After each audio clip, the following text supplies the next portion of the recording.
Hello મિત્રો, તો લીલિયા ગામમાં ધોધમાર આખી રાત વરસાદ પડી રહ્યો છે. જોઈ શકો છો તમે.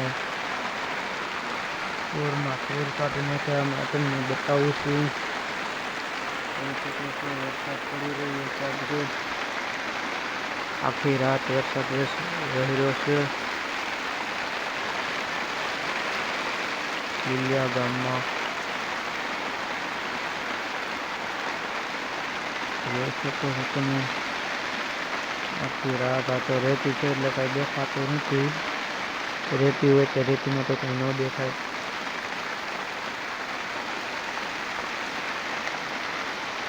આખો વિડીયો તમને દિવસમાં બતાડીશ. યુટ્યુબમાં આવશે. જોઈ લીધું તમે. સરસ મારાનું જીવન 2870. આપણી ગાડી પડી રહી છે અહીંયા, એક આનાવાળી.